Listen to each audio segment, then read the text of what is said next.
मी निखिल पातोर माझ्या चॅनलवर आपल्या सर्वांचे स्वागत करतात। ठीक आहे, सर्वात पहिले सांगू इच्छितो की तुम्ही माझे व्हिडिओ बघितले नसेल तर ते बघून घ्या आणि माझं चॅनल सबस्क्राईब करा। तर बघा, आज आपण बघणार आहोत पॉईंटचे गुणाकार। पॉईंटचे गुणाकार येत्या बदलत्या अभ्यासक्रमानुसार पॉईंटचे गुणाकार सर्वात जास्त विचारल्या जाऊ लागले आणि खूप सोपी ट्रिक आहे पॉईंटचा गुणाकार करायची। भरपूर मुलांना प्रॉब्लेम जातो पॉईंटचा गुणाकार करायचे। आज आपण बघू पॉईंटचा गुणाकार। ठीक आहे, जस्ट 1 ते 2 ते 3 सेकंद तुम्ही पॉईंटचा गुणाकार शिकून जासाल। बघा, बदलत्या अभ्यासक्रमानुसार भरपूर महत्वाचे आहेत पॉईंटचे गुणाकार। ठीक आहे, तर आपण बघू आता पॉईंटचे गुणाकार। बघा, पॉईंटचे गुणाकार काढताना पॉईंटचा विचार करायचा नाही। ठीक आहे, पॉईंटचा गुणाकार काढताना पॉईंटचा विचार करायचा नाही। सुरुवातीला अंक कोणता आहे? हा 6 आणि हा कोणता आहे? 9। ठीक आहे, या दोघांचा गुणाकार करून घ्यायचा। 9 7 54 किती? 9 7 54। ठीक आहे, घेतला याचा गुणाकार। आता पॉईंट नंतर अंक किती आहे? 1 2 3। तर आपल्यालाही या गुणाकारात पॉईंट नंतर अंक पाहिजे 3 आहेत। किती? तर 2 आणखी पाहिजे। बघा, 1 2 3 तिसरा अंक काही नाही म्हणजे 0 झाला गुणाकार। बघा किती इझी आहे, खूपच इझी आहे। बघा काय केलं मी? 9 7 54 पॉईंट नंतर अंक किती? 3 1 2 3 आपण किती घेतले? 1 2 3 तिसरा नव्हता 0 आला। ठीक आहे, आता बघा ठीक आहे, पॉईंटचा विचार करायचा नाही।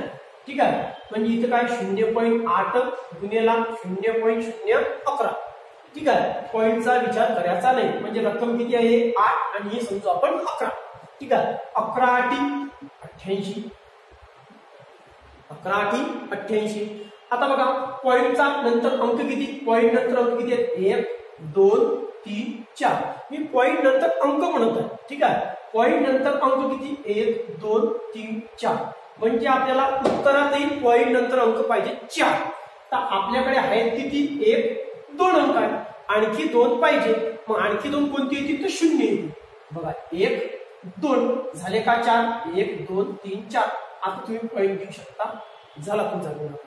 बस तुमचं 1 ते 2 सेकंदात तुमचे गुणाकार निघून राहिले। ठीक आहे, परीक्षेत मी तुम्हाला बस असेच गुणाकार विचारले होतात। ठीक आहे, भरपूर मुलांना प्रॉब्लेम जातो। परत बघा, आता 7 गुणिले 0.005। कधी कधी आपण विचार करतो की हा पॉईंट मध्ये आहे, हा पॉईंट मध्ये नाही, याचा काही फरक पडत नाही।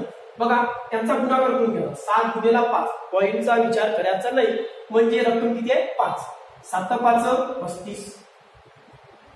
ठीक आहे, आता बघा, पॉईंट नंतर अंक किती आहे? 1 2 3 पॉईंट नंतर अंक किती आहे? 3। तर उत्तरातही आपल्याला पाहिजे पॉईंट नंतर अंक 3। तर आहेत किती? 2 1 आणि हा 2 आणखी किती पाहिजे? 1 तर तो येतो 0 झाले। पॉईंट नंतर 3 पॉईंट द्या 0। बघा किती इझी आहे, खूपच तुम्ही सोप्या पद्धतीने कळू शकता। खूप फटाफट समजतो तुम्हाला, खूप महत्वाचे आहे। तुम्हाला पोलीस भरती, रेल्वे, ग्रुप डी, नंतर तुम्हाला तलाठी, ग्रामसेवक या एक्झाम मध्ये तुम्हाला खूप लवकर विचारता येऊ शकतो। बघा, आता पॉईंटचा विचार करायचा नाही। ठीक आहे, ही रक्कम काय? 0.12 गुणिले 8। आपण पॉईंटचा विचार करायचा नाही म्हणजे आपण रक्कम करायची आहे 12। ठीक आहे, 12 8 96 झाला। 12 8 96 पॉईंट नंतर अंक किती आहे? तर 2। ठीक आहे, मग आपल्याला उत्तरात किती पाहिजे? पॉईंट नंतर अंक 2 आहेत का? तर हा 1 हा 2। आता 0 येण्याचा का? तर नाही, कारण की बरोबर आहे इकडे पॉईंट नंतर 2 तर इकडे पॉईंट नंतर किती आहे? 2 पॉईंट द्यायचा 0 झाला आपला। ठीक आहे, आपण आणखी एक बघूया लास्ट। 1.1 गुणिले 7 1.1 गुणिले 7। बघा, हा गुणाकार फार महत्वाचा आहे। 1.1 गुणाकार 7। बघा, पॉईंटचा विचार करायचा नाही। तुम्हाला मी प्रत्येक वेळा सांगत आहे की पॉईंटचा विचार करायचा नाही म्हणजे रक्कम किती गृहीत धरायची आपण? 11। पॉईंटचा विचार नाही धरला म्हणजे रक्कम किती आहे? 11। 11 गुणिले 7 11 7 77 11 7 77। पॉईंट नंतर अंक किती आहे? तर 1च आहे। बघा, पॉईंट नंतर अंक किती? 1। तर उत्तरातही आपल्याला पाहिजे पॉईंट नंतर अंक 1च। तर आहेत किती? 2 पण आपल्याला पॉईंट नंतर अंक किती पाहिजे? 1। बघा, हा 1 अंक आणि हा पॉईंट।